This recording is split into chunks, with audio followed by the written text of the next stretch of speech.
So good evening aspirants, very good evening to all of you. Very good evening. आजच्या या evening session मध्ये तुमचं सर्वांचं पुन्हा एकदा स्वागत आहे. आज आपण काय पाहतोय तर आज आपण पुन्हा एकदा ऑटोनॉमिक नर्वस सिस्टम मध्ये असणारा फर्स्ट HAP चा टॉपिक जो आपण बिगिन केलेला आहे 2 लेक्चर्स अगो, या टॉपिकला आपण सुरुवातीलाच बेसिक फंडामेंटल्स मध्ये कन्सिडर करतोय आणि यामधील काही पोर्शन आपण पाहिला बी आहे. तर जनरली आपण पाहिलं एस्पायरंट्स की human body is composed of different systems. So systems are linked with different organs. प्रत्येक ऑर्गन हा टिश्यूनी बनलेला आहे आणि प्रत्येक टिश्यू मध्ये ग्रुप ऑफ सेल्स आहेत आणि प्रत्येक सेल हा इंडिपेंडेंट सेल आहे आणि प्रत्येक सेल हा प्री एक्झिस्टिंग सेल पासून तयार झालेला आहे. एवढ्या स्टेटमेंट्सनी आपण आपल्या बायोलॉजीला किंवा आपल्या बायोलॉजिकल सिस्टमला हे एकदम क्लोजली पाहतो. मग आपल्या लक्षात आलं की आपल्यामध्ये जे सिस्टम्स असतात प्रत्येकाचे वेगवेगळे रोल आहेत. जर तुम्ही आता असं म्हणाल की हाईट ची डेव्हलपमेंट होणे, डॉर्फिझम असेल, जिगॅन्टिझम असेल किंवा थायरॉइड हार्मोन सिक्रेशन असेल, स्टेरॉइड हार्मोन सिक्रेशन असेल, ग्रोथ असेल, मसलची ग्रोथ असेल, सो मिल्क सिक्रेशन असेल, रिप्रोडक्टिव्हच्या स्टेजेस असतील, मेरिस्टम सायकल असेल, स्पर्मॅटोजेनेसिस असेल, हे जे काही स्टेजेस असतात बायोलॉजिकल सिस्टम मधल्या, so that all are belongs to the central nervous system. तर हे तुमचं स्टेटमेंट ऍब्सोल्युटली 200% रॉंग आहे, कारण प्रत्येक सिस्टमचा इंडिव्हिज्युअल रोल आहे. हा, तुम्हाला हे सांगावं लागेल की सेन्सेशन, सेन्स असणे, सो तुम्हाला जेवढे स्टिम्युलस येतात त्याच्यामध्ये लाईट हा स्टिम्युलस आहे, हीट हा स्टिम्युलस आहे, इरिटेशन हा स्टिम्युलस आहे, बाकीचे जेवढे स्टिम्युलस येतात यांना सेन्स करणे हे जर एंडोक्राइन सिस्टमचा रोल आहे असं जर तुम्ही म्हणत असाल तरीही तुम्ही इथं 100% रॉंग आहात. तर एस्पायरंट्स, हे लक्षात आलं आपल्या की प्रत्येक सिस्टमचं वेगवेगळे फंक्शन आहे. जसं की किडनीचं फंक्शन आहे फिल्ट्रेशन, रिअब्झॉर्प्शन अँड एक्सक्रिशन. सो जसं की डायजेस्टिव्ह सिस्टमचं फंक्शन आहे कॅटाबॉलिझम, कॅटाबॉलिझम प्लस एनाबॉलिझम. सो त्यानंतर आपल्या बॉडीमध्ये न्यूरल सिस्टमचं फंक्शन आहे टच करणे, सेन्स करणे. सो बॉडीमध्ये 2 प्रकारच्या सिस्टमला कंट्रोल करणे, that is what the central nervous system plus peripheral nervous system. हे सेंट्रल नर्वस सिस्टम किंवा नर्वस सिस्टमचं काम आहे. सो असं हे वेगवेगळं काम आपण पाहिलं. म्हणून आपण हे पाहिलं की नर्वस सिस्टम ही खूप क्विक आणि फास्ट आहे. बॉडीमधले जेवढे काही व्हॉलंटरी आणि इनव्हॉलंटरी फंक्शन्स असतात हे कंट्रोल केले जातात नर्वस सिस्टमने. आणि नर्वस सिस्टम ही ब्रॉडली 2 क्लासमध्ये क्लासिफाय करण्यात आली. सो एक आली ती म्हणजे तुमची central nervous system. Second system आली ती म्हणजे peripheral nervous system. Central nervous system मध्ये 2 क्लास आपण पाहिले. एक होता brain, second one spinal cord. So brain मध्ये 3 लोकेशन आहेत. एक होता forebrain, then second one is midbrain and third one is hindbrain. Forebrain मध्ये पण तुम्हाला 2 क्लास पाहायला मिळाले. एक होता diencephalon, second one is metencephalon. त्याच्यामध्ये तुम्हाला वेगवेगळे लोकेशन्स पाहायला मिळाले. डायन्सिफॅलॉन मध्ये इपिथॅलॅमस, थॅलॅमस अँड हायपोथॅलॅमस. सो मेटेन्सिफॅलॉन मध्ये सेरेब्रम. त्याच्यामध्ये पुन्हा 4 लोब. त्यामधील एक होता frontal, parietal, occipital and temporal. यानंतर मिड ब्रेन, कोरा सेरेब्री, सेरेब्रल टेन्युकल्स हे त्याच्यामध्ये होते. त्याच्यामध्ये पण 2 पॉइंट असतात, सुपिरियर असतात, इन्फिरियर असतात. ते पुढे पाहू आपण. त्यानंतर आपण आलो नेक्स्ट वाला, तो होता तुमचा हिंड ब्रेन. तर हिंड ब्रेन मध्ये मायलेन्सिफॅलॉन होता आणि टेलेन्सिफॅलॉन होता. याच्यामध्ये पण आपल्याला 2 क्लास 3 पॉइंट पाहायला मिळाले. एक होता पॉन्स, मेडुला ऑब्लोंगेटा आणि सेरेबेलम. हे 3 पार्ट हे हिंड ब्रेनचे असतात आणि हे क्लासिफिकेशन आपण पाहिलं.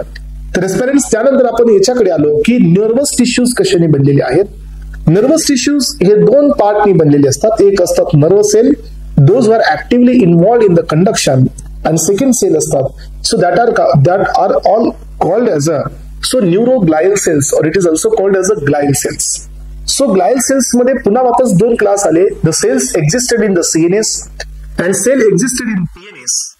सेल एक्झिस्टेड इन CNS मध्ये 4 वेगवेगळे सेल्स आपण पाहिले. ऍस्ट्रोसाइट्स, यानंतर आपण घेतला ऑलिगोडेंड्रोसाइट्स, त्यानंतर आपण घेतलेला आहे मायक्रोग्लाया. येस, मायक्रोडेंड्रोसाइट्स याला आपण सेकंड नेम दिलं. आणि त्यानंतर होता इपेंडायमल सेल. प्रत्येकाचे फंक्शन्स वेगवेगळे होते. ऍस्ट्रोसाइट्स हे ब्लड ब्रेन बॅरियर साठी होती. Then microgliocytes will act as a macrophage. It is also called as a phagocytic cell. याला अजून एक नाव होतं स्कॅव्हेंजर सेल. त्यानंतर आपण पाहिला नेक्स्ट वाला, तो म्हणजे ऑलिगोडेंड्रोसाइट्स, जे की तुमच्या मायलिन शीथच्या फॉर्मेशन साठी आहेत around the axon in the central nervous system. हे बी आपण कव्हर केलं. यानंतर आपण नेक्स्ट पॉइंट कडे आलो and that is what second last what तो तुमचा इपेंडायमल सेल, जो की इंटरनल लाइनिंग मध्ये असतो व्हेंट्रिकलच्या, आणि ही is actively involved in the secretion of cerebrospinal fluid. So एवढं आपण पाहिल्यानंतर मग आपण आलो पीएनएसच्या सेलकडे. एक होता satellite cells, those who are supporting the neurons, and second one is Schwann cell. Schwann cell हा कोण होता? शॉन सेल हा पण एक असा सेल आहे जो मायलिन शीटच बनवतो, but in peripheral nervous system. हे बी आपण कव्हर केलं असतं. यानंतर आपण आलो होतो नर्व सेलकडे. सेकंड क्लास होता nerve cell. Nerve cell it means की एक तुमचं basic structural and functional unit आहे नर्व सिस्टमचं, याला आपण नर्व सेल असं म्हणतो. It is uninucleated. याच्याकडे एक न्यूक्लियस असतो आणि एक असा सेल असतो जो बॉडीमध्ये सर्वात जास्त लॉंगेस्ट सेल म्हणून कन्सिडर केला जातो. सो या सेलकडे डिव्हिजनची पॉवर बी लॉस्ट असते, बिकॉज यामध्ये सेंट्रियल सबसेल नसतं. यानंतर आपण हे पाहिलं की typical nerve cell consist 4 important parts. यामधला एक होता hair like projection, that is dendrites. Second होता cell body, that is called cyton. It is also called soma. Then next part is longest processes, तो होता axon. Axon covered by the membrane, that is axolemma, आणि त्याच्यामध्ये जो space असतो that space is called axoplasm. Axon मध्ये 2 axon होते, एक होता myelinated axon, second one is unmyelinated organs. मग यामध्ये आपण पाहिलं की जिथं मायलिन शीट प्रेझेंट असेल that is what the myelinated axons, आणि मायलिनेटेड एक्झॉन हे फास्टेस्ट कंडक्शन शो करतात. सो ज्या न्यूरॉनकडे मायलिन शीट नाहीये त्यांचं जे कंडक्शनचा स्पीड असतो तो स्लो असतो. यानंतर आपण आलो एस्पायरेंट नेक्स्ट पॉइंटकडे. तो म्हणजे काय की यामध्ये तुमच्या तिसरं आणि लास्ट पार्ट होता telodendrions. Telodendrions it is also called synaptic cleft. It is also called as a button. Synaptic button हा तुमचा नर्व एंड टर्मिनल आहे. यामध्ये न्यूरो ट्रान्समीटर सिंथसाइज आणि स्टोअर केले जातात, बट न्यूरो ट्रान्समीटर रिलीज करण्याची प्रॉपर्टी ही इटसेल्फ नर्व एंड टर्मिनल कडे नाही आहे.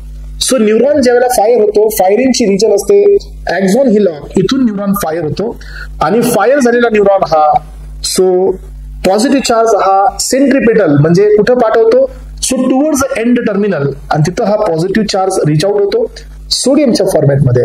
Then sodium will open the calcium channel, then calcium comes inside, and कॅल्शियममुळे काय होतं exocytosis. Exocytosis it means release of neuron. यानंतर आपण काय पाहिलं की न्यूरॉनचे टाइप्स किती असतात. 2 प्रकारचे न्यूरॉन आपल्याकडे आहेत. पहिला क्लास होता अकॉर्डिंग टू द फंक्शन्स. एक जो सेन्सेशन कॅरी करतो towards the brain that is called as a sensory neuron. Sensory न्यूरॉनला सेकंड नेम दिलं होतं afferent neuron. So then second one होता जो सेन्सेशन कॅरी करतो towards the peripheral nervous system from the central nervous system, that is called motor neuron. Motor neuron it is also called as a efferent neuron. त्यानंतर या 2 न्यूरॉनच्या मध्ये म्हणजे एफेरेंटच्या मध्ये इफेरेंटच्या मध्ये एक अजून एक न्यूरॉन असतो जो की सगळ्यात स्मॉल न्यूरॉन असतो, आणि it is only found in the central nervous system, that is called as a inter neuron. याला अजून एक नाव आहे, तो म्हणजे असोसिएशन न्यूरॉन. यानंतर एस्पेरेंट्स आपण काय पाहिलं की न्यूरॉनचा सेकंड क्लास तो म्हणजे on the basis of structure. यामध्ये पहिला क्लास होता unipolar. Unipolar neurons are generally found in the embryonal development. Embryonal development मध्ये युनिपोलार न्यूरॉन हे तुम्हाला पाहायला मिळतात. सेकंड आपल्या बॉडीमध्ये बायपोलार न्यूरॉन असतात. Bipolar neurons are generally seen in the retina. And second thing होता ऑल्फॅक्टरी इपिथेलियम. रेटिना हे आपल्या बॉडी मधला एक लाईट सेन्सिटिव्ह पार्ट आहे. सो तुम्ही मला सांगा की आपल्या स्किन वरती पण लाईट पडते. येस और नो? आपल्या स्किन वरती पण लाईट येते.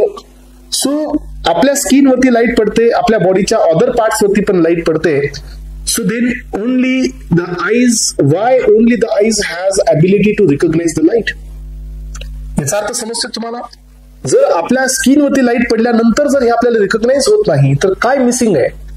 सो ही लाईट आपल्या फेस वरती पडल्यानंतर पण आपल्याला हे रिकॉग्नाइज होत नाही तर काय मिसिंग आहे? तर तुम्हाला सर्वांना ही गोष्ट माहित असायला पाहिजे की आपल्या बॉडीमध्ये जी आपल्या बॉडीवरती जी लाईट येते that is what the ultraviolet light or visible light. So ही लाईट जी असते ही असते फोटॉन एनर्जी, आणि आपली बॉडी सेन्स करते chemical energy. So then photon energy getting converted into the chemical energy in the form of getting converted into the chemical energy with the help of the photosensitive receptors. आणि हे photosensitive receptors only found in the retina. Retina मध्ये आपल्याकडे rod आणि cones असतात ज्यांच्याकडे ही ability असते to sense this light, आणि ही लाईट सेन्स करून हे फोटॉन एनर्जीला केमिकल एनर्जी मध्ये कन्वर्ट करतात, आणि then our body can able to recognise this energy. अशा प्रकारचा हा बेस असतो. यानंतर आपण पाहिलं सेकंड होता ऑल्फॅक्टरी. ऑल्फॅक्टरी म्हणजे जे सेन्सेशन्स असतात, स्मेलचे सेन्सेशन्स असतात. इपिथेलियल मध्ये हे sensation sensory part bipolar neuron हे प्रेझेंट असतात. सो त्यामुळे ह्या दोघांमध्ये बायपोलर न्यूरॉन असतो. तिसरा क्लास असतो सिडोपोलर आणि लास्ट क्लास असतो मल्टीपोलर. तर कॉमन व्हर्टिब्रेट मध्ये मल्टीपोलर न्यूरॉन्स जनरली आपल्याला पाहायला मिळतात. तर एस्पिरंट्स एवढं जेवढं आतापर्यंत आपण घेतलंय एवढं 5 मिनिटांमध्ये मी रिकॉल केलेलं आहे. आणि आता आपण आजच्या लेक्चरमध्ये पुढच्या टॉपिकची सुरुवात करत आहोत. सो जसं जसं तुम्ही पुढे जाल तसं तुमच्या लक्षात येईल की जे आपण जसं पिकअप केले स्वतःला, हे पिकअप आपण खूप बेसिक पासून केलंय. आणि बेसिकच गरजेचं असतं एखाद्या ऍडव्हान्स सिस्टमला समजून घेण्यासाठी. त्यामुळे याला मिस करत पुढे जायचं नाही. सो न्यूरॉनचा पूर्ण पार्ट आपण कव्हर केलेला आहे. टेलोडेंड्रिया पर्यंत आपण पोहोचलेलो आहोत. तर एस्पिरंट्स आता मी पुढे जातोय. So properties, yes, next beat आहे properties of nerve fibre. Properties of nerve fibres. So न्यूरॉनच्या कोणत्या कोणत्या प्रॉपर्टीज आहेत? जसं एखाद्या स्केलेटल मसलच्या प्रॉपर्टीज असतात, जसं एखाद्या कार्डियक मसलच्या प्रॉपर्टीज असतात, तसं एखाद्या बॉडीमध्ये स्मूथ मसलच्या काही प्रॉपर्टीज असतात, तसं न्यूरॉनच्या पण काही प्रॉपर्टीज आहेत. सो आपण याला हायलाइट करून घेऊया. यामध्ये पहिली प्रॉपर्टी आहे ती आहे सो एक्साइटेबिलिटी. याचा अर्थ काय? एक्साइटेबिलिटी याचा अर्थ असा असतो की एखादं जर स्टिम्युलस येत असेल या न्यूरॉनकडे, तर हे न्यूरॉन हे स्टिम्युलस सो तुमच्या या न्यूरॉनला एक्साइटेशन कडे घेऊन जाऊ शकतं. जनरली आपण काय पाहतो की न्यूरॉन हे पोलराइज्ड स्टेट मध्ये असतात. What is this polarised state? पोलराइज्डचा अर्थ असा असतो की याच्या दोन्ही साईडनी आयन्स असते. जनरली आपण पाहतो की न्यूरॉन हे स्टेबल असतात -70 मिलीव्होल्टला. याचा अर्थ इंटरनल साईडला मायनस चार्ज असतो आणि it is getting stabilised with the positive charge जो सेलच्या बाहेर असतो. आणि अशा स्टेटला आपण नाव देत असतो पोलराइज्ड स्टेट. इंटरनल जो तुमचा चार्ज आहे तो आहे -70 मिलीव्होल्ट. ही स्टेट असते पोलराइज्ड स्टेट. आणि यामधून तुम्ही पाहू शकता की आता याच्यामध्ये डिपोलरायझेशन होणार आहे. डिपोलरायझेशन म्हणजे काय? मध्ये पॉझिटिव्ह चार्ज येणार आहे सोडियमचा. आणि डिपोलरायझेशन नंतर न्यूरॉन हा ऍक्टिव्हेट होतो. ऍक्टिव्हेट इट मीन्स हा एक्साइट होतो. याचा अर्थ याच्याकडे एक्साइटेशनची प्रॉपर्टी आहे. सेकंड प्रॉपर्टी आहे इरिटेशन. सेकंड प्रॉपर्टी याचा अर्थ आहे इरिटेशन. जसं की तुम्ही इथं पाहू शकता की तुम्ही जर एखादी चिली घ्या, रेड चिलीज, आणि ती रेड चिलीज आपल्या स्किनला तुम्ही रेड चिली पावडर लावून टाका, तुम्हाला लक्षात येईल की you are getting some irritation from that particular area जिथे तुम्ही ती रेड चिलीज पावडर अप्लाय केलेला आहे. याचा अर्थ न्यूरॉनची सेकंड प्रॉपर्टी आहे neuron also can go under the irritation. Irritation पण ही प्रॉपर्टी याच्याकडे असते. सेकंड प्रॉपर्टी आहे या न्यूरॉन मध्ये आणि that property is called as a conductivity. So excitation म्हणजे काय?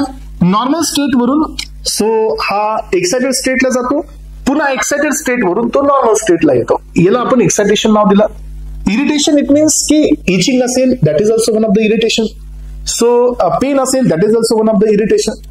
हे वेगळ्या प्रॉपर्टी आहेत. कंडक्शन ही एक वेगळी प्रॉपर्टी आहे. तुम्ही जर असं म्हणाल तर आपल्या बॉडीमध्ये फक्त 2च अशा सेल आहेत ज्यांना ही कंडक्शनची प्रॉपर्टी आहे. एक तर ह्या नर्व सेलकडे ही प्रॉपर्टी आहे. कंडक्शन याचा अर्थ काय असतो सांगा? So transfer of impulse. So transfer of impulse, जे इम्पल्स तुमच्याकडे आहे, इम्पल्सचा अर्थ काय? जे सिग्नल तुमच्याकडे आहे हे सिग्नल ट्रान्सफर करणे पुढच्या ऑर्गनकडे किंवा पुढच्या न्यूरॉनकडे, that is called as a conduction. तर तुम्हाला माहिती असू द्या अशी प्रॉपर्टी आपल्या अजून एक सेलकडे असते आपल्या बॉडीमध्ये, and that cell are called as a so modified. yes, हे सेल कोण असतात? मॉडिफाईड कार्डियक टिश्यूज असतात ज्यांच्याकडे ही प्रॉपर्टी असते कंडक्शनची. कोणते कोणते असतात सांगा? एक्झाम्पल मध्ये असतात SA नोड, सायनो ॲट्रियल नोड, त्यानंतर असतो AV नोड, ॲट्रिओ व्हेंट्रिक्युलर नोड, त्यानंतर असतो bundle of his and last वाला असतो तुमचा पर्किंजे फायबर. लक्षात ठेवा. तर एवढे तुमच्याकडे अजून सेल्स आहेत किंवा अजून टिश्यूज आहेत ज्यांच्याकडे कंडक्शनची प्रॉपर्टी आहे. सो एवढे पॉइंट क्लिअर करून घ्या. त्यानंतर पहा नेक्स्ट पॉइंट कडे येतोय मी. सो तिसरी प्रॉपर्टी असते याच्याकडे and that is called summation effect. So next property न्यूरॉनची आहे and that property is called as a summation effect. हे पहा what is this summation effect. जर तुम्हाला लक्षात आलं की स्टिम्युलस हे सब मॅक्झिमल आहे. सब मॅक्झिमल म्हणजे काय? तुम्हाला मी आधीच सांगितलं होतं की याच्यामध्ये सब मॅक्झिमल म्हणण्यापेक्षा सब मिनिमल करा. सो सब मिनिमल सब मिनिमल. सो याचा अर्थ असा असतो की स्टिम्युलस हे प्रमाणापेक्षा कमी आहे. तर या केसमध्ये न्यूरॉन हे कुठल्याही प्रकारचा इफेक्ट देत नाहीत. No effect. लक्षात ठेवा, वीक स्टिम्युलस असेल तर हे लक्षात घ्यायचं आहे की हा इफेक्ट देत नाही. पण एक गोष्ट लक्षात ठेवा, हा एक वीक स्टिम्युलस आहे, दुसरा हा एक वीक स्टिम्युलस आहे. दोन वीक स्टिम्युलस आहेत, लक्षात घ्या. न्यूरॉन कडे ही प्रॉपर्टी असते की वीक स्टिम्युलसला कशी आहे, दोघांचा इफेक्ट नाहीये. पण ज्या वेळेला ही दोन स्टिम्युलस 1 वीक प्लस 2 वीक हे दोन्ही एकत्र येतात, सो हे लक्षात घ्या, एक पहिला वीक आणि दुसरा वीक ज्या वेळेला एकत्र येतात त्यावेळेला तो तुमचा दोघांचा मिळून काय बनवतो, स्ट्रॉंग स्टिम्युलस बनवतो. आणि स्ट्रॉंग स्टिम्युलस बनवल्यानंतर so you will get the effect. याचा अर्थ याच्याकडे समेशन इफेक्ट असतो न्यूरॉनकडे. हा असतो समेशन इफेक्ट. समेशन इफेक्ट म्हणजे काय, जे वीक इफेक्ट असतात ना यांना ऍड करणे आणि एक स्ट्रॉंग इफेक्ट बनवणे. सो दिस प्रॉपर्टी ही प्रॉपर्टी न्यूरॉनकडे आहे. सो इडे ऍडिशन करतं. त्यानंतर पहा नेक्स्ट पुढची प्रॉपर्टी आहे आपल्याकडे न्यूरॉनची 4th नंबरची. याचा असतं म्हणणं all or none effect. All or none effect हे तुम्ही पण पाहिलेलं आहे. एकतर 100% नाही तर डायरेक्टली 0%. असं होणार नाही की न्यूरॉन कंडक्शन होत आहे तर तुमचं सिग्नल हे पास होईल 20%, 30%, 50%. असं होणार आहे का की टच लागलाय पण अर्धाच कळतोय हा टच कुणाचा आहे, पूर्ण कळतच नाही, असं नाही होणार आहे. दोनच पॉसिबिलिटी आहेत, एकतर टच पूर्ण कळणार आहे नाहीतर कळणारच नाहीये. सो याला म्हणतात ऑल ऑर नन इफेक्ट. याचा अर्थ काय, सो एक पॉसिबिलिटी असते ऑल ऑर नन इफेक्टची. So either conduct 100%, either conduct 100% or 0%. So 0% इफेक्टला conduct करू किंवा पास करू किंवा 100% ला, पण मधला कुठला इफेक्ट हा पास करणार नाही. तुम्ही आताच तर सर सांगितलं की इथं समेशन इफेक्ट असतो. बरोबर आहे बेटा. समेशन म्हणजे काय बघा की इथं जर वीक हा 40% आहे प्लस दुसरा वीक 40% आहे तर या दोघांचा किती झाला 80%. हा जरी हे समेशन केलं आपण तरी इथं तुम्हाला इफेक्ट मिळणारच नाही. कारण का, आपण काय स्टेटमेंट दिलं की समेशन करून पण तुम्हाला इफेक्ट किती पर्सेंट म्हणजे तुम्हाला सो मिनिमम स्टिम्युलस किती पर्सेंट पाहिजे 100%. म्हणजे तुम्हाला अजून एक समेशनची वाट पाहावी लागेल. म्हणजे थर्ड समेशन ज्यावेळेला याच्यात ऍड होईल 40 + 40 + 40 तर टोटल होणार 120. मग तुम्हाला इफेक्ट पाहायला मिळेल. याचा अर्थ कळतो की समेशन करून पण जर तुमचा इफेक्ट तुमचं जे स्टिम्युलस आहे हे 100% पर्यंत नाही पोहोचलं असेल तर मग इथं इफेक्ट येणार नाही. चला यानंतरचा ऍस्पिरंट्स नेक्स्ट 5th नंबरचा पार्ट आहे. सो याची प्रॉपर्टी आहे आणि that is what the synaptic fatigue. Synaptic fatigue याचा अर्थ काय असतो, फटिग हे शब्द काय असतो माहितीये का तुम्हाला. फटिग हे काय असतं तुम्हाला एक गोष्ट सांगतो मी, लक्षात घ्या. तुम्ही ज्या वेळेला मॉर्निंगला वेकअप कराल, थोडंसं एक्सरसाइज कराल, सो तुम्ही थोडंसं रनिंग करून याल. रनिंग करून आल्यानंतर जो आपल्या थकवा येतो आपल्या बॉडीमध्ये, जो आपण म्हणतो ना लेझीनेस येतो, बॉडी हे काम करायला प्रोत्साहित नाही होत, याचा अर्थ असा असतो that condition is called as a fatigue. हा याला आपण सरळ सरळ थकान असं म्हणू शकतो. आणि व्हॉट इट इज, याच्या पाठीमागची काय मेकॅनिझम आहे माहितीये तुम्हाला. जनरली हे फटिग कधी होतं ज्यावेळेला तुम्ही एक्स्ट्रीम लेवलची एक्सरसाइज करता. जनरली हे फटिग कधी होतं ज्यावेळेला तुम्ही एक्स्ट्रीमली हार्ड लेवलला स्विमिंग करता, त्यावेळेला हा फटिग तुम्हाला पाहायला मिळतो. कारण का, ज्या वेळेला आपली बॉडी ही काम करत असते, whenever our body is working, so behind expectation म्हणजे मसल्स काम करताय, कार्डियक मसल्स काम करताय, स्मूथ मसल्स काम करताय. तर जेवढ्या मसल्स काम करतील तेवढं ऑक्सिजनची डिमांड ही वाढते. आणि एक वेळ अशी येते की तुम्ही रनिंग मध्ये असाल तर ऑक्सिजनची डिमांड आणि ऑक्सिजनचा सप्लाय हा इम्बॅलन्स होतो. मग अशा केसमध्ये काय होतं माहितीये की अशा केसमध्ये ऑक्सिजनची डिफिशियन्सी होते. ऑक्सिजनची डिफिशियन्सी होते तर तिथं ग्लायकोलिसिस हे अॅनारोबिक कडे जातं. अॅनारोबिक म्हणजे काय, सो ॲरोबिक ग्लायकोलिसिस न होता अॅनारोबिक ग्लायकोलिसिस होतं. पायरुवेट एंडला न पाहता लॅक्टिक एंडला तयार होतो आणि लॅक्टेट हे लॅक्टिक ऍसिड बनवतो. लॅक्टिक ऍसिड हे एक ऍसिडिक कंडिशन आहे आणि ऍसिडिक पीएच हा जर आपल्या ब्लड मध्ये होत असेल तर त्यावेळेला मसल्स हे फटिग जातात. That is called fatigue. पण इथं काय आहे, सायनॅप्टिक फटिग आहे. याचा अर्थ काय असतो सांगा. So the transmission across the neurons, लक्षात घ्या, the transmission across the neurons or synapse, across the neuron or synapse is getting stopped. लक्षात ठेवा, इथं काय झालेलं आहे की जे क्रॉसिंग आहे सिग्नलची ती इथं थांबलेली असते. तर अशा वेळी आपण पाहतो की हे तुमचा पहिला पार्ट या ठिकाणी आपण कव्हर करून घेतलेला आहे. So this part is called as a properties of neurotransmitter. न्यूरोट्रान्समीटरच्या एवढ्या प्रॉपर्टीज आहेत. समजलं सगळ्यांना एस्पायरंट्स? बेसिक समजते तुमच्या सगळ्यांना? हा पार्ट क्लिअर होऊन जातोय? पहा, मग आता आपल्याला पुढे जायचंय, तो आहे what is a meaning of neurotransmitter. Yes, next statement इथे ऍड करून घ्या, आणि हे स्टेटमेंट आहे न्यूरोट्रान्समीटरच काय असतात. तर एस्पायरंट्स, न्यूरोट्रान्समीटर म्हणजे कोण आहे? ज्यांच्याकडे सिग्नल ट्रान्सफर करण्याची ॲबिलिटी असते, यांनाच तर आपण न्यूरोट्रान्समीटर असं म्हणतो. मग हे जो पार्ट आहे तो आपल्याला प्रॉपर डेफिनेशन मध्ये घ्यायचा आहे. येस, प्रॉपरली आपल्याला पाहायचंय की हे न्यूरोट्रान्समीटर कशाला म्हणतात. त्यामुळे आता आपण याच्या पण थोडस डिटेल. आपल्याकडे दोन प्रकारचे न्यूरोट्रान्समीटर्स आहेत, मी तुम्हाला तिथेही दिलं होतं. एक असतो स्टिम्युलेटरी न्यूरोट्रान्समीटर आणि दुसरा असतो इनहिबिटरी न्यूरोट्रान्समीटर. आणि स्टिम्युलेटरी इनहिबिटरी हे आपल्या नेचरवरती पण डिपेंड असतात, आणि स्टिम्युलेटरी इनहिबिटरी हे त्याच्यामध्ये असणाऱ्या प्रॉपर्टीवरती पण डिपेंड असतात. रिसेप्टरच्या प्रॉपर्टीवरती पण हे न्यूरोट्रान्समीटर डिपेंड असतात. चला, तर एस्पायरंट्स हेडिंग अप करा. पहिला पॉइंट तुम्हाला ऍड करायचा आहे न्यूरोट्रान्समीटर. याची डेफिनेशन घेऊ आपण. येस, डेफिनेशन काय सांगते पहा. So it is a biochemical substance. It is a biochemical substance. It is a biochemical substance which is released from nerve end terminal. So हे कुठून रिलीज होतो सांगा? नर्व एंड टर्मिनल पासून रिलीज होतो. Released from nerve end terminal and involved in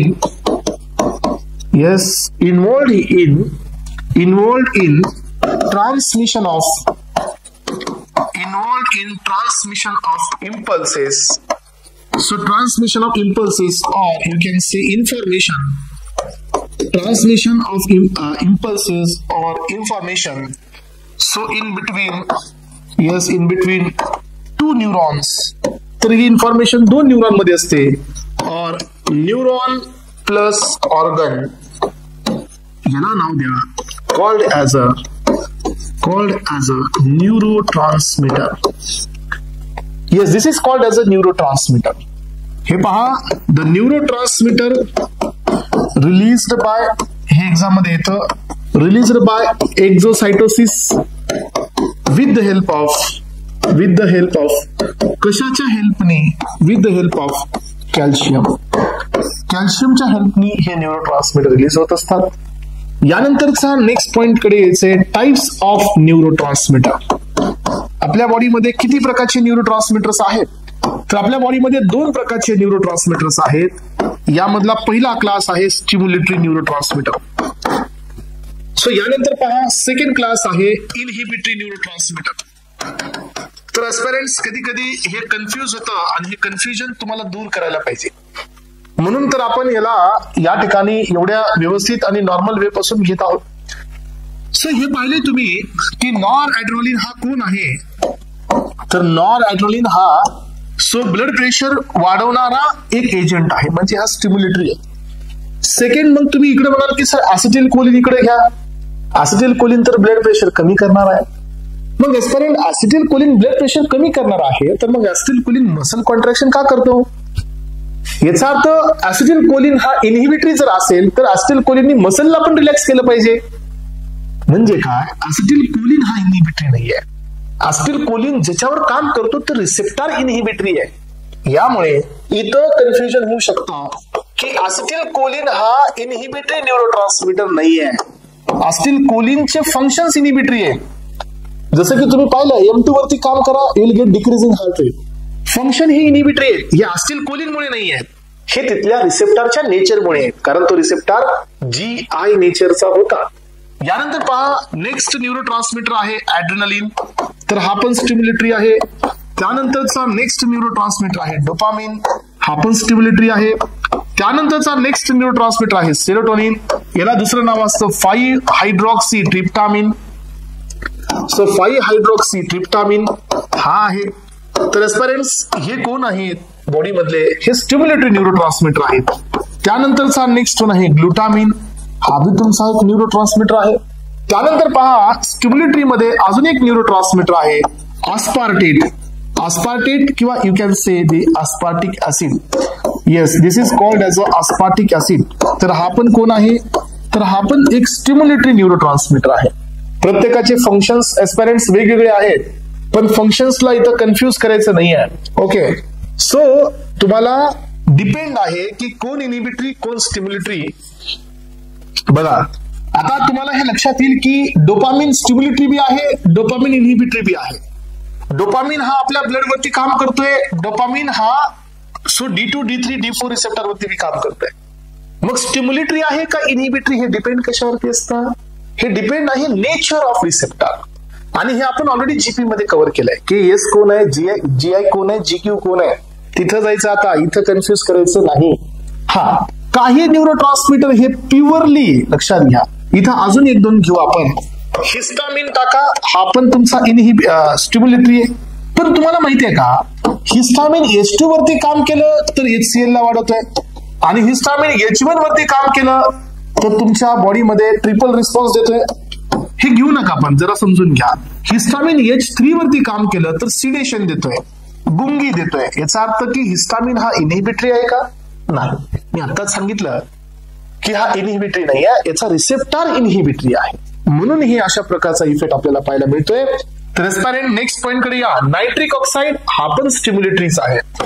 nitric oxide, yes, हा nitric oxide पण स्टिम्युलेटरीच आहे. Central nervous system मध्ये हा स्टिम्युलेटरीचं काम करतो. न्यूरोमस्क्युलर जंक्शन मध्ये पण स्टिम्युलेटरीचं काम करतो. यानंतर पहा एस्पिरंट्स काही प्युअर इनहिबिटरी आहे, जे की कुठे बी जावा पण हे इनहिबिटरीच आहे. तर एक्झाम्पल मध्ये टाका ग्लायसिन. ग्लायसिन हे कॉमन ऍसिड आहे आणि याच्यापासून हा एक न्यूरो ट्रान्समीटर तयार होतो, आणि हा प्युअरली इनहिबिटरी आहे. कुठेही जा हा इनहिबिटरीच आहे.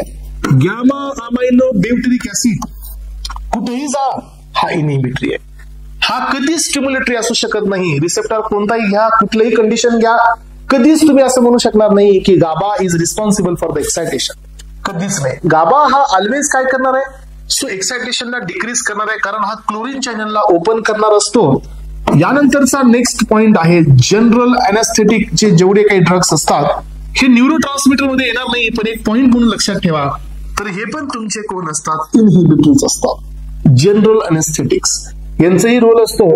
काय रोल असतो यांचा सांगा. यांचाही रोल असतो की आपल्या बॉडीमध्ये जे रिलीज होत आहेत सो कॅल्शियमचे चॅनल्स किंवा सोडियम चॅनल यांना कमी करण्याचं काम करत असतो हा. चला यानंतर पाहण्यापर्यंत नेक्स्ट पुढचा पॉइंट कडे येतोय मी. हे झालं न्यूरो ट्रान्समीटर बद्दल. यानंतरचा नेक्स्ट बीट आहे सायनॅप्स. सायनॅप्स म्हणजे काय असतो तो बी एक बीट आपल्याला कव्हर करायचा आहे. तर एस्पिरंट सायनॅप्सचा मिनिंग असतो it is a junction in between the two nerve cells. Yes, it is a junction in between. हे काय आहे, a junction in between two nerve cell. दोन नर्व सेल्स मधलं जंक्शन आहे. और सो यामध्ये और न्यूरॉन प्लस दोन न्यूरॉन मध्ये किंवा न्यूरॉन प्लस ऑर्गन मध्ये विथ मायन्यूट गॅप, म्हणजे गॅप हा एकदम छोटासा आहे. याला नाव देतो आपण कॉल्ड ऍज अ सायनॅप्स. कॉल्ड ऍज अ सायनॅप्स. तर एस्पिरंट लक्षात घ्या, आपल्याकडे दोन प्रकारचे सायनॅप्स असतात. आणि हा जो स्पेस असतो किती असतो माहितीये, हा जो स्पेस असतो तो असतो 20 to 30 नॅनोमीटरचा स्पेस असतो. हा तो जो गॅप असतो ना दोघांच्या मधला तो किती असतो, 20 to 30 नॅनोमीटरचा गॅप असतो. This is called as a intercellular space. मग आता याच्यामध्ये घ्या दोन टाइप्स. दोन टाइप्स मध्ये पहिला टाइप टाका electrical synapse. So electrical synapse. So electrical synapse याचा अर्थ काय असतो सांगा, की यांच्यामध्ये सो खूप गॅप हा नॅरो असतो. 3.8 नॅनोमीटरचा गॅप असतो. फक्त किती गॅप असतो, 3.8 नॅनोमीटर गॅप असतो. याचा अर्थ हे असतात एकदम शॉर्ट डिस्टन्स शॉर्ट डिस्टन्स्ड सायनॅप्स, या दोघांच्या मध्ये गॅप खूपच कमी असतो. मग आता हे सायनॅप्स कसे असतात बघा, हे एक नर्व एंड टर्मिनल आहे आणि हे एक नर्व एंड टर्मिनल आहे. अशा प्रकारचे टर्मिनल आपल्या बॉडीत असतात बरं का, आणि याच्यामध्ये अशा प्रकारचे चॅनल्स असतात. आणि या केसमध्ये काय कशाची गरज नाही, नो नीड ऑफ न्यूरोट्रान्समीटर. अशा केसमध्ये न्यूरोट्रान्समीटरची गरज नाही. मग आता सांगा इन्फॉर्मेशन ही कोण कॅरी करतं. So impulse or information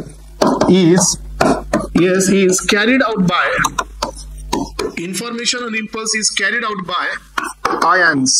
he information फक्त आयन्सनीच जाते. आणि तुम्हाला माहितीये का, हे पहा आपल्या हार्ट मध्ये तुम्ही पाहिलं असेल किती युनिटी आहे बघा. आपल्या हार्टकडे किती लेअर असतात. हार्टकडे 3 लेअर आहेत. मायोकार्डियम आहे, इपिकार्डियम आहे, पेरिकार्डियम आहे. मायोकार्डियम ही थिकेस्ट लेअर आहे, ज्याच्यामध्ये आपण पाहतो की फोर्स ऑफ कॉन्ट्रॅक्शन हे मायोकार्डियल फायब्रिल्समुळे असतात. मग जर समजा तुम्ही एक गोष्ट लक्षात घ्या बरे, आपल्याकडे हार्टची थोडीशी फिजिओलॉजी कव्हर करून घ्या. हा तुमचा हार्ट आहे. Yes, this is the endocardium, then myocardium, आणि याच्या बाहेरची असते पेरिकार्डियम.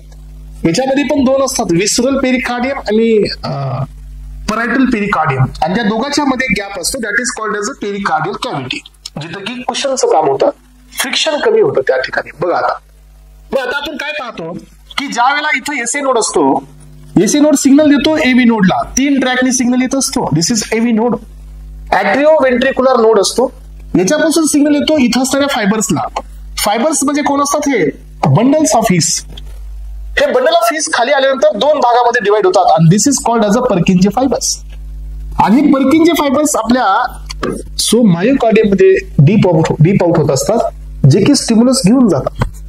जर असं झालं समजा की चॅनल्स किंवा आयन्स इथं पोहोचलेत आणि एवढाच पार्ट कॉन्ट्रॅक्ट झाला, हा नाही झाला तर, किंवा एवढाच पार्ट कॉन्ट्रॅक्ट झाला, हा नाही झाला तर काय होईल, फोर्सफुल इजेक्शन तर होणारच नाही. आपल्याकडे 2च पॉसिबिलिटी आहे, एक तर ऍट्रियमनी कॉन्ट्रॅक्ट व्हायचे आणि वेंट्रिकलनी रिलॅक्स व्हायचे, नाहीतर वेंट्रिकलनी कॉन्ट्रॅक्ट व्हायचे, ऍट्रियमनी रिलॅक्स व्हायचे. आपल्याकडे जॉईंट डायस्टोल बी असतं. For your kind information, we have joint diastole also. Joint diastole याचा अर्थ काय, ऍट्रिया आणि ventricle for short period of time दोघी रिलॅक्स असतात. But we don't have a joint systole. आपल्याकडे जॉईंट सिस्टोल नाही आहे. दोघं एकदाच कॉन्ट्रॅक्ट होण्याची प्रॉपर्टी नाही आहे. आणि जर समजा असं झालं एस्पायरेंट की या साईडचा वेंट्रिकल कॉन्ट्रॅक्ट होतोय, हा होत नाहीये, किंवा हा होतोय, हा होत नाहीये, तर काय होईल की आपल्या बॉडीमध्ये इंजेक्शन हे होणारच नाही. आणि देन this person will suffer from the congestive heart failure, आणि त्याची इथं डेथ होईल. मग या केसमध्ये तुम्ही पहा, सिग्नल जर इथं पोहोचलं तर फ्रॅक्शन मध्ये हे सगळीकडे स्प्रेड होतं, आणि फ्रॅक्शन मध्ये entire myocardium is getting activated. Entire myocardium is getting stimulated and forceful vigorous contraction you are getting here. आणि असं का होतंय, कारण ह्यांच्यामध्ये जे न्यूरॉनचं कंडक्शन आहे ना, हे अशा प्रकारचं आहे, इलेक्ट्रिकल सायनॅप्स आहे. म्हणून तर काय होतं की फास्टेस्ट कंडक्शन होत आहे.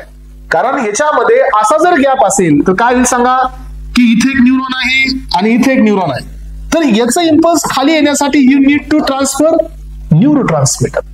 आणि न्यूरोट्रान्समीटर थ्रू जर सिग्नल जात असेल, then it is a slowest process. त्यामुळे आपल्या बॉडीमध्ये काही ठिकाणी हा इलेक्ट्रिकल सायनॅप्स असतो, जो की फास्टेस्ट कंडक्शन देतो, आणि काही ठिकाणी तुमचा केमिकल सायनॅप्स असतो, जे कंडक्शन न्यूरोट्रान्समीटर थ्रू असतं. चला तर एस्पायरेंट्स, इथं आपण हे पाहूया. So fastest conduction, yes, fastest conduction so takes place, हे पहा, fastest conduction takes place in electrical synapse. Electrical synapse through काय होतं, कंडक्शन हे फास्टेस्ट या ठिकाणी आपल्याला पाहायला मिळतं. सो यामध्ये एक्झाम्पल मध्ये टाका मायोकार्डियम. तर हे मायोकार्डियम वरती जे कंडक्शन होत आहे, तर हे फास्टेस्ट कंडक्शन आहे, जे की इलेक्ट्रिकल सायनॅप्स थ्रू होत असतं. चला त्यानंतर पाहायचं नेक्स्ट सायनॅप्स आहे आपल्याकडे 2nd नंबरचा, that is what the chemical synapse. Chemical synapse याचा अर्थ काय की यामध्ये सो हा गॅप असतो, gap in between 2 neurons, gap in between 2 neurons are much more larger, yes, much more larger than, yes, larger than electrical synapse, electrical पेक्षा याचा gap थोडासा जास्त असतो. आणि सो इम्पल्स हे ट्रान्सफर केले जातात. Impulses are so transfer via neurotransmitter आणि ही प्रोसेस स्लो असते. सो ही एक स्लो प्रोसेस आहे. तर ही एक स्लो प्रोसेस आहे. ऍज कम्पेअर टू इलेक्ट्रिकल ही प्रोसेस कशी आहे? स्लो आहे. चला, आणि यामध्ये तुम्हाला मग कशाची गरज लागेल? कॅल्शियमची गरज लागेल. येस. यानंतरचा नेक्स्ट पॉइंट आहे आयन चॅनल्स. तर आपल्याकडे जनरली हे चॅनल्स कुणाचे पाहिजेत? सोडियम चॅनलचे पाहिजे, कारण इथं ते मेन आहे. सो यामध्ये पहिला चॅनल आहे ligand gated channel. Ligand gated किंवा लायगॅंड गेटेड चॅनल. इट मीन्स हे पहा, opened by any chemical substance. So यांना ओपन करण्यासाठी केमिकल सबस्टन्सची गरज आहे.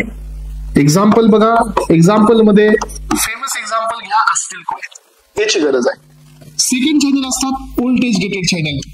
तर हे जे चॅनल असतात एस्पिरंट्स, व्होल्टेज गेटेड चॅनल यांना ओपन केलं जातं. सो ओपनड बाय किंवा ओपनिंग इज डिपेंड, इथं असं करा. So opening is depends on voltage.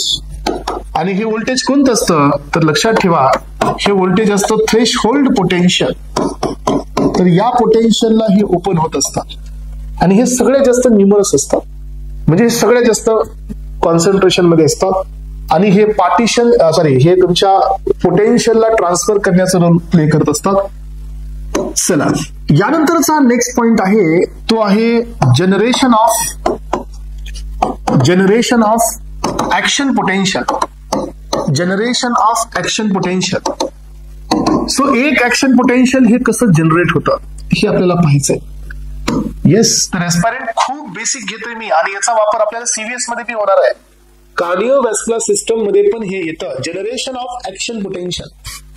एक ऍक्शन पोटेन्शियल हे कसं जनरेट होतं हे आपल्याला पाहायचंय. तर एस्पायरंट याला घेऊन जाण्याआधी पुढे थोडंसं मला बेसिक पुन्हा एकदा स्ट्रॉंग करून घेऊ द्या. एक न्यूरॉन हा एक इनिशियल कंडिशन मध्ये हा रेस्टिंग फेज मध्ये असतो. रेस्टिंग म्हणजे काय असते? तर ही एक अशी फेज असते जिथं आपण न्यूरॉन मधलं जे चार्जेस असतात हे निगेटिव्हला असतात. म्हणजे काय? -70 मिलीव्होल्ट असतात. -70 मिलीव्होल्ट इट मीन्स की न्यूरॉन हे फुल्ली स्टेबल आहे. आणि ही न्यूरॉनची स्टेबल फेज असते. याला आपण म्हणून रेस्टिंग फेज असं नाव देतो. आणि रेस्टिंग फेजला जे पोटेन्शियल आहे that potential is called as a resting membrane potential, and that is approximately -70 millivolt. यानंतरची नेक्स्ट फेज असते ती असते डिपोलरायझेशन फेज. डिपोलरायझेशन फेज याचा अर्थ काय असतो सांगा बरं एस्पायरंट? डिपोलरायझेशन फेज म्हणजे काय? की ज्या फेजला, सो इथं पहा ही तुमची रेस्टिंग फेज आहे. इथं आपण थोडंसं पाहूया एस्पायरंट्स. सो इथं आहेत -70 मिलीव्होल्ट. तर हे रेस्टिंग मध्ये आहे तुमचा न्यूरॉन. इथं कोण ओपन झाले सांगा? This is the opening of ligand gated sodium channel. मी आताच काय दिलं तुम्हाला की चॅनलला ओपन जर लिगॅंड करत असतील तर याला नाव द्यायचं लिगॅंड गेटेड सोडियम चॅनल्स. आणि हे चॅनल खूप लिमिटेड असतात. न्यूरॉन वरती लिगॅंड गेटेड चॅनल्स खूप जास्त नसतात. त्यामुळे काय होतं की जसं या न्यूरॉन वरती हे पहा न्यूरॉन आहे, हे डेंड्राइट्स आहेत, याच्यावरती सोडियमचे चॅनल ओपन झाले की हळूहळू सोडियम मध्ये यायला लागतं. सोडियम मध्ये लागलं की -70 चार्ज -65 वर जातो, -60 60 वर जातो, -60 55 वर जातो. 55 मायनस निगेटिव्ह आहे का -70 निगेटिव्ह आहे? तर -70 इज मोर निगेटिव्ह दॅन -55. बरोबर आहे ना इथपर्यंत? आता पहा झालं काय की -55 ला आलं की एक पोटेन्शियल जनरेट झालं, and that potential is called as a TP. TP stands for threshold potential. Threshold potential म्हणजे काय? की इथं जेवढे सोडियम चॅनल्स असतात व्होल्टेजवाले त्यांना हे ऍक्टिव्हेट करणारं पोटेन्शियल आहे. आणि त्यानंतर हे सगळेच्या सगळे चॅनल्स ऍक्टिव्हेट होतात रॅपिडली. मग आता काय होतं की इथून बघा, इथून इथपर्यंत काय झालं? डिपोलरायझेशन झालं. म्हणजे काय? मध्ये पॉझिटिव्ह यायला चालू झाला. सो इथं ओपन झाले सोडियम चॅनल. कोणते? इथं ओपन झाले voltage gated sodium channel open झाले. and that potential is called as a TP. yes, इथं झाले. मग एकदाच सगळे सोडियम ओपन झाल्यामुळे चार्ज कुठे गेला? वरती. म्हणून ही फेज असते rapid depolarization. This is depolarization rapid depolarization आणि हे आहे resting membrane potential. This is the resting phase. समजतंय का सगळ्यांना? Yes sir no? Are you getting my point? एवढं तरी मला वाटतं की समजायला पाहिजे. आणि याच्या बॉटमची लेवलच नाहीये direct. So this is an supreme level. याच्यापेक्षा खाली नाही जाऊ शकत आपण. मग आता पहा झालं काय की सोडियमचे चॅनल ओपन झाले. सोडियम इथून मध्ये येत गेलं. सोडियम मध्ये आल्यामुळे चार्ज हा पॉझिटिव्ह कडे गेला. सो सोडियम जसं जसं वरी जात होते एक अशी फेज आली की बॉडीमध्ये चार्ज हा डायरेक्ट तुमचा सो हे पहा हा चार्ज जो आहे तो -55 वरून हा चार्ज कुठे गेला? +30 वर गेला. मग आता तुम्हाला माहितीये का आपल्या बॉडीमध्ये प्रत्येक गोष्टीला लिमिट आहे. प्रत्येक गोष्टीला लिमिट आहे. जर हा चार्ज +30 वर आहे then we are in the normal state. म्हणजे आपल्याला काय मिळालं? एक्सायटेशन. पण आता जर हा चार्ज +60 वर जाईल तर so rather than excitation we will get the psychomimetic effect. Psychomimetic म्हणजे ओव्हर एक्सायटेशन किंवा सीझर पाहायला मिळेल. याचा अर्थ आपली डिफेन्स मेकॅनिझम ही असते की एक वेळा +30 किंवा इथं डिपोलरायझ्ड स्टेट अचीव्ह झाली की सोडियमचे चॅनल कोणते इथं ओपन झालेले असतात? लिगॅंड गेटेड ओपन झालेले असतात. हे ओपन झालेत बघा इथं. तर इथं तुम्ही म्हणाल क्लोज नाही असणार. इथं क्लोज होत नाही. काही जणांना हे बेसिक कळत नाही म्हणून त्यांचे क्वेश्चन्स रॉंग होतात. सोडियमचे चॅनल तिथं गेल्यानंतर ओपनचे क्लोज होत नसतात. सो ओपनचे सोडियम चॅनल्स होत असतात इनऍक्टिव्हेट. आता तुम्ही म्हणाल की सर काय डिफरन्स आहे क्लोज मध्ये आणि इनऍक्टिव्हेट मध्ये? याच्यात काहीतरी डिफरन्स असेल तेव्हा तुम्ही असं म्हणताय. हा बरोबर आहे. तुम्ही एक साधं गोष्ट मला सांगा की जो झोपलेला आहे त्याला आपल्याला जागा करता येतो कारण तो झोपेत आहे. हे सर नो. पण जो झोपलेला नाही आहे बट तो दाखवतो की मी झोपलेला आहे त्याला जागा करता येतं का? नाही करता येत. तसा हा प्रश्न आहे. जो सोडियमचे चॅनल क्लोज आहेत आणि वरून तुम्ही स्टिम्युलस द्या तर हे काय होत असतात? ओपन. पण जर सोडियम चॅनल इनऍक्टिव्हेट आहेत तुम्ही कितीही स्ट्रॉंग स्टिम्युलस द्या हे ओपन होणार नाहीये. हा असतो डिफरन्स. सोडियमचे चॅनल जर तुमचे क्लोज आहेत तर तुम्ही ओपन करू शकता स्टिम्युलस देऊन. It can be open. But सोडियमचे चॅनल जर इनऍक्टिव्हेट असेल तर आपण कितीही स्ट्रॉंग स्टिम्युलस द्या इट नेव्हर बी ओपन.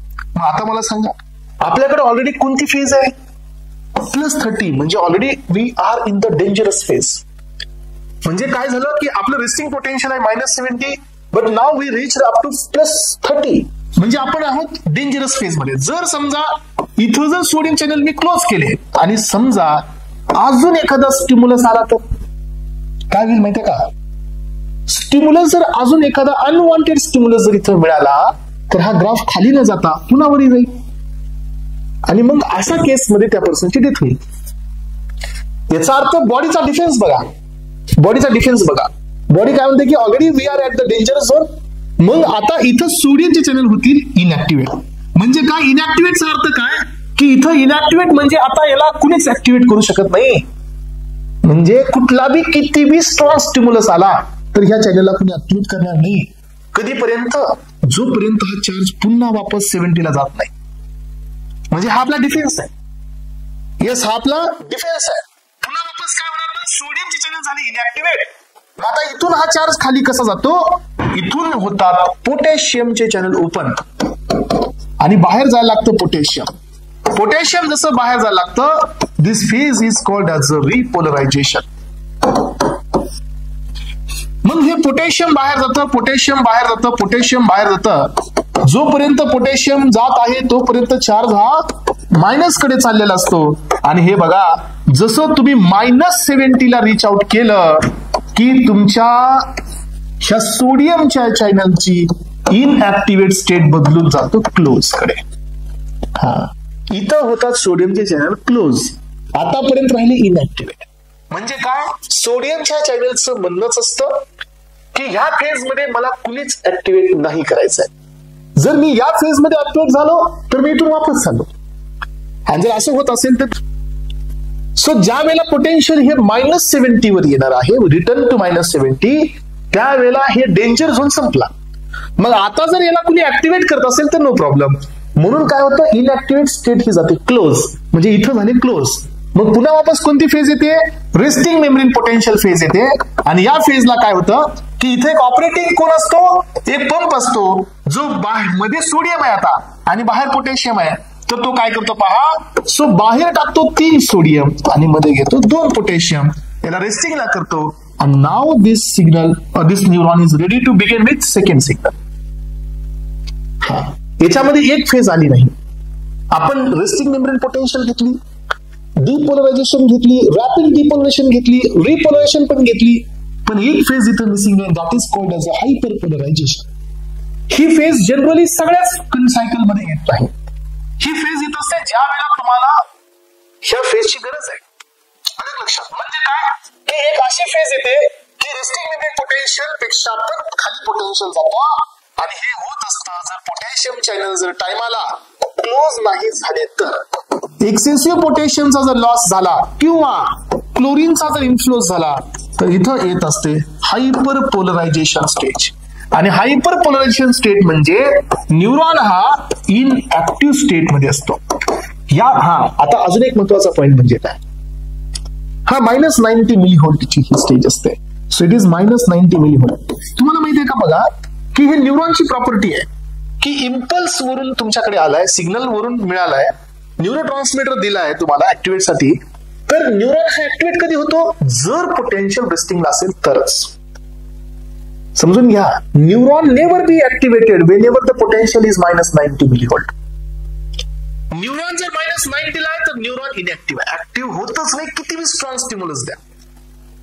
ज्या वेळेला हा -70 ला पोहोचेल मग तुम्ही स्टिम्युलस द्या, then it is getting activated. मग हे -70 ला कधी पोहोचेल, ज्या वेळेला मधला निगेटिव्ह चार्ज बाहेर येईल आणि मध्ये पॉझिटिव्ह. तर या केसला आपण म्हणतो hyper polarisation state.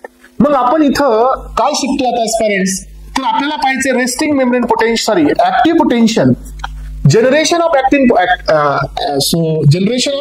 Action potential हे आपण पाहत आहोत. चला एस्पायरंट्स हेडिंग अप करा. याच्यामध्ये पहिला पॉइंट घ्या, so the nerve, yes, the nerve impulse is a wave of bioelectrical. Nerve potential is a wave of bioelectrical. हे पहा, हे आयन्स आहेत, त्यामुळे आपण याला नाव काय दिलं, बायोइलेक्ट्रिकल और इलेक्ट्रोकेमिकल. बायोइलेक्ट्रिकल और इलेक्ट्रोकेमिकल डिस्टर्बन्स, यस, किंवा डिस्टर्बन्स म्हणण्यापेक्षा पोटेन्शियल म्हणा, electrochemical potential, yes, passing along with nerve fiber, passing along with the nerve fiber, so result into change in neuronal, yes, neuronal potential, change in the neuronal potential across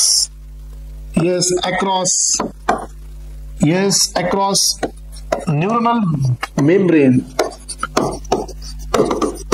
is called, याला आपण नाव देतो, is called action potential. तर parents आपण याच्या steps पाहूया. Yes, stages involved in action potential. Yes, action potential. यातली पहिली stage आहे रेस्टिंग स्टेज. फर्स्ट स्टेज आहे रेस्टिंग स्टेज, और it is also called as a phase. यानंतर दुसरी फेज आहे रॅपिड डिपोलरायझेशन फेज.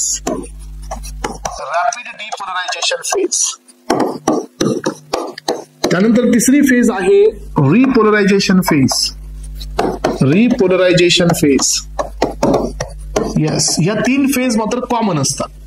यानंतर थर्ड झाली, ही 4th नंबरची आहे hyper polarisation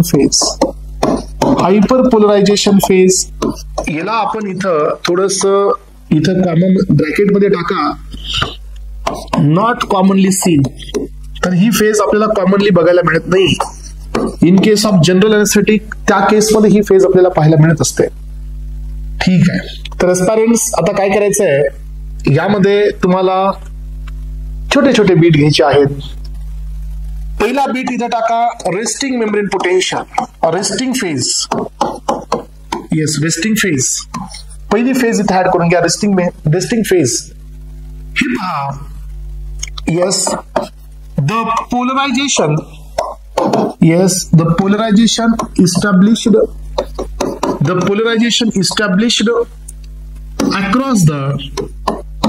across the neuronal membrane, yes across the neuronal membrane. Outer साइडला कोण आहे? आउटर साइडला सोडियम आहे आणि इनर साइडला कोण आहे? इनर साइडला येस मधल्या साइडला तुमचा पोटॅशियम. येस इनर साइडला 2 डझन असतात, एक असतो पोटॅशियम मध्ये आहे आणि क्लोरीन मध्ये आहे, 2 डझन मध्ये असतात. तुम्हाला माहितीये का डीएनए असतो बघा, डीएनए वर काय असतो? फॉस्फेट असतो. तर फॉस्फेट वरती कोणता चार्ज असतो? निगेटिव्ह. तर फॉस्फेट मुळे पण हे पोटॅशियम निगेटिव्ह असतं. PO4 मायनस बी टाकाल तर चालेल, काही अडचण नाही. PO4 2 मायनस घेऊन टाका. यानंतर पहा, सो हे टिपिकल व्हॅल्यू किती असते? टिपिकल रेस्टिंग मेम्ब्रेन पोटेन्शियल किती आहे? येस इज -70 मिलीव्होल्ट आहे. टिपिकल रेस्टिंग मेम्ब्रेन पोटेन्शियल किती आहे? तर -70 मिलीव्होल्ट आहे. हा, यानंतर पहा, द रेस्टिंग मेम्ब्रेन पोटेन्शियल, हे पोटेन्शियल कोण मेंटेन करतं? Is maintained by, resting membrane potential is maintained by sodium, 3 sodium 2 potassium ATPase pump. तर हा पंप ही पोटेन्शियल मेंटेन करत असतो. एटीपेज पंप हा पोटेन्शियल मेंटेन करत असतो. चला, ट्रान्सपॅरेंट सगळ्यांना ही पॉइंट क्लिअर झालेला आहे. हा, यानंतर पहा, आता नेक्स्ट फेज आहे सेकंड वाली, ती आहे डिपोलरायझेशन फेज. डिपोलरायझेशन किंवा रॅपिड डिपोलरायझेशन म्हणाल तरी चालेल. सो हे पहा, once ligand binds with receptors, हे पहा, मग काय होतं? ओपनिंग ऑफ सोडियम चॅनल्स, मग यानंतर पहा, ATP. So ATP stand for what? At threshold पोटेन्शियलला रिच आउट झाल्यानंतर सो ओपनिंग होत असते opening of voltage gated sodium channel. आणि लक्षात घ्या, सो इन्फ्लक्स ऑफ सोडियम आणि अचीव होते रॅपिड डिपोलरायझेशन स्टेज. ओके, हा, electropotential action potential become a positive. So हे पहा, action potential is become +30 millivolt. Action potential किती झालं? +30 मिलीव्होल्ट. काही बुक्स मध्ये जास्त असतं बरं का, +40 +50. ह्याची नॉर्मल व्हॅल्यू असते +30 to +60, म्हणजे इथपर्यंत बुक्स मध्ये दिलेलं आहे. त्यामुळे कुठं 60 असेल तर तुम्हाला वाटेल की सरांनी चुकीचं दिलं का? नाही, ही रेंज असते. येस, चला, यानंतर पहा, पुढे येतो आपण. नेक्स्ट फेज आहे रिपोलरायझेशन. हा, आणि इथे एक पॉइंट ऍड करून घ्या. So the sodium channels are become inactivated. इथं आता काय झालं मग सांगा? सोडियम चॅनल हे इनऍक्टिव्हेट झालेले आहे. पुढे या नेक्स्ट पॉइंट कडे, repolarisation stage. Yes, what is this is repolarisation. हा, हे कशामुळे होते सांगा? रिपोलरायझेशन म्हणजे काय? की वापस change in action potential so towards resting membrane potential. कुठे चाललंय हे? Resting membrane potential, or bracket मध्ये टाका original stage or original phase कडे वापस चाललंय due to opening of potassium channels open होतात आणि इफ्लक्स होत असतो पोटॅशियम आयन्स. हा हे पहा, hence potassium ions considered as a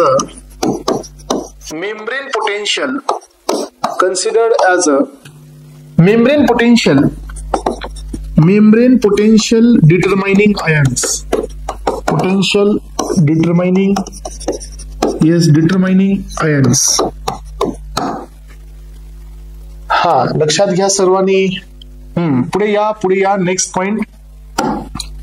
once action potential reaches to resting membrane potential, then potassium channels are become closed and sodium channels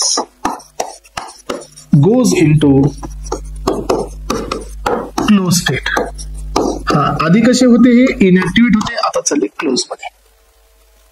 अलग लक्षात. आणि नेक्स्ट सायकल बिगिन होते.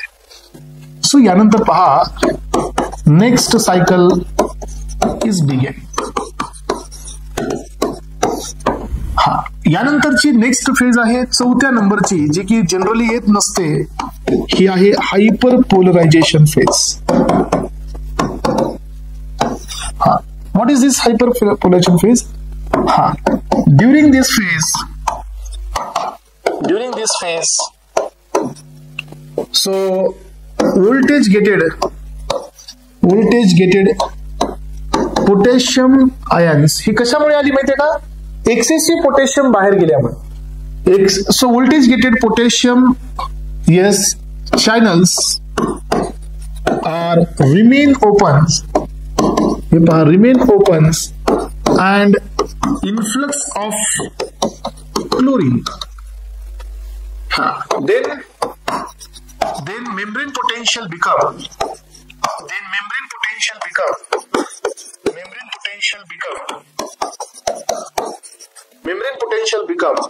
minus 90 millivolt. minus 90 millivolt म्हणजे मोर negative आहे. called as a hyperpolarization stage. यामध्ये इथं अडकून घ्या, इनएक्टिव्ह स्टेज. इथं न्यूरॉन्स हे ऍक्टिव्हेट होत नाहीयेत. एक्सायटेशन इथं पॉसिबल नाहीये. स्टुडंट्स, आणि त्यामुळे हा पार्ट तुम्हाला क्लिअर करून घ्यायचा आहे. यानंतरचा पार्ट आपण आता ओपन करायला चाललोय. Next point. So neural conduction हे 2 प्रकारचं असतं. सो नर्व इम्पल्स ट्रान्समिशन टाका. Nerve impulse transmission. यामध्ये पहिलं ट्रान्समिशन आहे हे साल्टेटरी कंडक्शन आहे. कंडक्शन हे कसं होतं? So jumping the action potential jumps, हे पहा, action potential jumps from node to node. हा आणि हे फास्टेस्ट कंडक्शन आहे. हे कोणतं कंडक्शन आहे? हे फास्टेस्ट कंडक्शन आहे. जम्प का करते? कारण तिथं मायलिन शीथ आहे म्हणून. आणि दुसरं कंडक्शन असतं कॉन्टिन्युअस कंडक्शन. कॉन्टिन्युअस कंडक्शन. इथं काय नाहीये. सो मायलिन शीथ प्रेझेंट नाहीये. It occurs mainly in unmyelinated neurons. हे अशा न्यूरॉन्स मध्ये पाहायला मिळेल जिथं काय मायलिन शीथ नाहीये. आणि हे स्लो कंडक्शन असतं. ऍक्शन पोटेन्शियल जे रिच आउट होत असतं ते स्लोली होत असतं. Time required to generate the potential. हे नोड्स टू नोड. या नोडला काय होतं? नोड्स ऑफ रॅनिवीर ऐकलं शब्द कधी? नोड्स ऑफ रॅनिवीर ते बी लक्षात ठेवा. कधी कधी हा क्वेश्चन येतो आणि मग तुम्हाला या गोष्टी माहिती असायला पाहिजे. चला ट्रान्सपरन्स. पुढे या 2 नोट पॉइंट तुम्हाला ऍड करून घ्यायचे आहेत. एक घ्या, न्यूक्लियाय काय असतो, नोट पॉइंट काढायचे तुम्हाला इथं. आता नोट पॉइंट्स मध्ये टाका. येस, नोट पॉइंट्स इथं टाकायचं आहे. पहिला बीट तो आहे what is the meaning of nuclei. Yes, collection of, yes, collection of cell bodies. कुणाच्या बॉडीज? न्यूरॉनच्या. Collection of cell bodies in central nervous system, that is called as a nuclei. कोणीतरी difference विचारला होता मग. आता हा घ्या गँग्लियॉनचा किंवा गँग्लिया. गँग्लिया काय असतो? सेम कलेक्शन आहे. कलेक्शन ऑफ सेल बॉडीज म्हणजे somas. Yes, in peripheral nervous system, याला नाव द्या गँग्लिया. तिसरा पार्ट आहे ट्रॅक. येस, ट्रॅक काय असतो?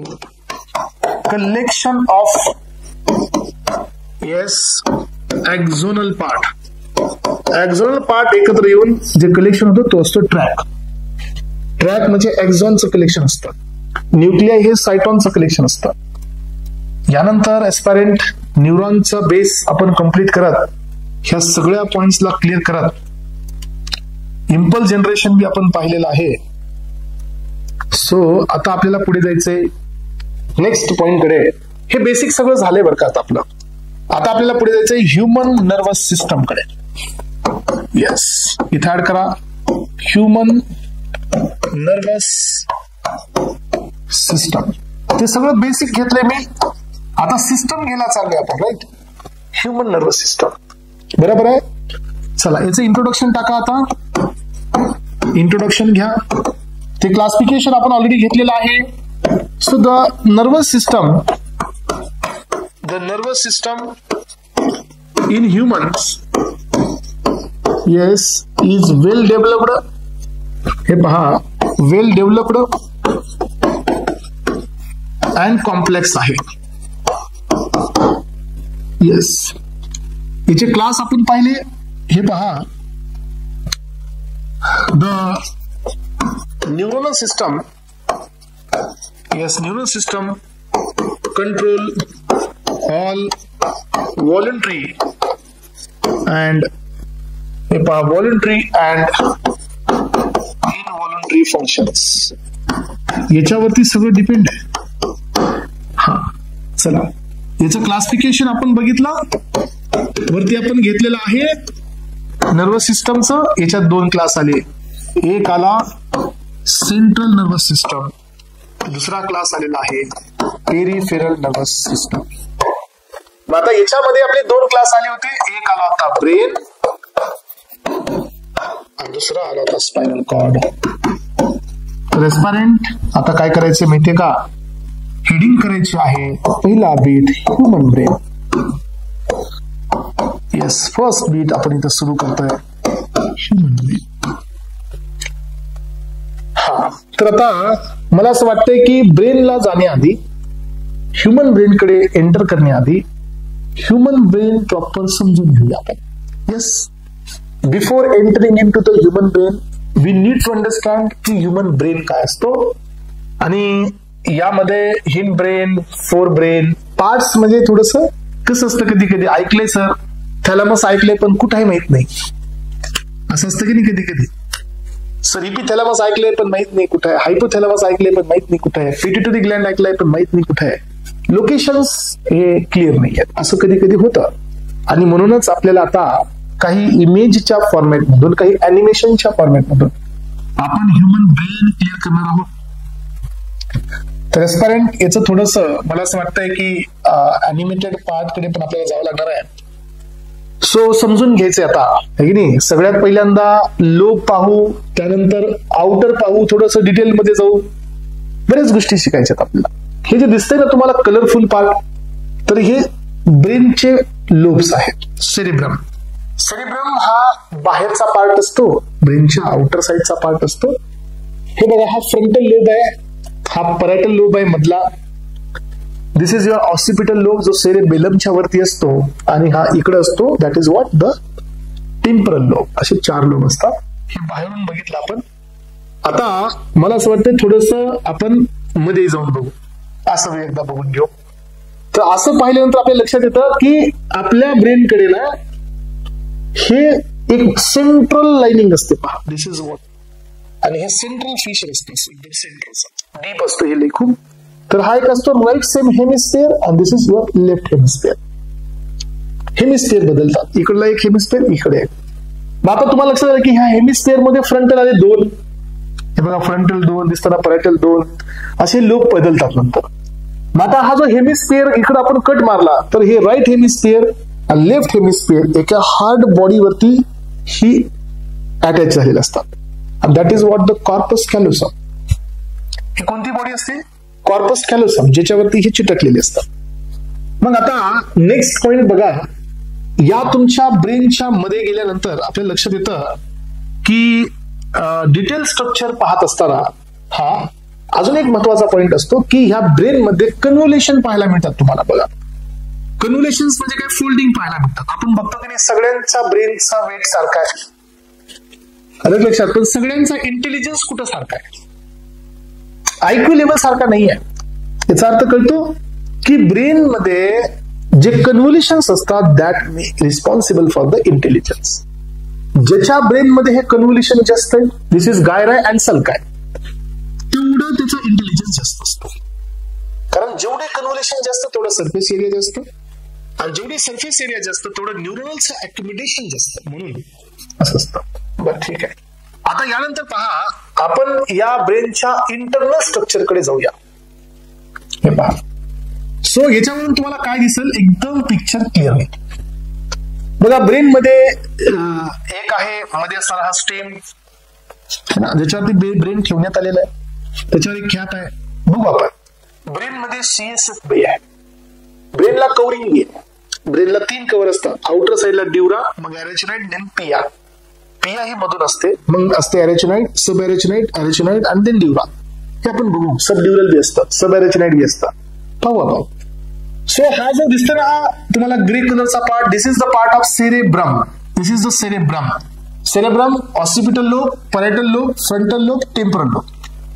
This is cerebrum. Cerebrum is a part of telencephalon, sorry metencephalon. कुठं होता? Fore brain. फोर ब्रेन मध्ये 2 पार्ट होते, डायन्सिफेरॉन, मेटेन्सिफेरॉन. याच्यामधला सेरेब्रम हा झाला, आता आहे डायन्सिफेरॉन. डायन्सिफेरॉन मध्ये पहा की हा असतो तुमचा थॅलामस. या थॅलामस वरचा रूफ जो असतो दिस इज इपिथॅलामस, आणि ते कनेक्शन असतात खाली, दॅट इज कॉल्ड हायपोथॅलामस. झाला हा डायन्सिफेरॉन. हे बघा दिसताना दिसतोय तुम्हाला, थॅलामस, दिस इज इपिथॅलामस, हायपोथॅलामस. हायपोथॅलामसच्या खाली असतो हा मास्टर ग्लँड. हा जो दिसतो ना छोटासा रेड वाला, दिस इज कॉल्ड मास्टर ग्लँड, आणि हा ग्लँड असतो पिट्युटरी ग्लँड. आपल्या एंडोक्राइन सिस्टम मधला हा मास्टर असतो, कारण याच्यामधून 8 हार्मोन बाहेर निघत असतात. पुढे एंडोक्राइन मध्ये आपण शिकू. यानंतर पायसपर्यंत हे जे तुम्हाला दिसतं ना हा कलर, सो हा असतो वेंट्रिकल्स. आपल्याकडे वेंट्रिकलचे बी प्रकार असतात, lateral ventricle, third ventricle, cerebral aqueduct third आणि फोर्थ वेंट्रिकल. हे वेंट्रिकल म्हणजे CSF चं घर असतं. This is the house of CSF, जिथं सेरिब्रोस्पायनल फ्लुइड जमा होतात. अलग लक्षात. हे वेंट्रिकल मी दाखवतो बघा.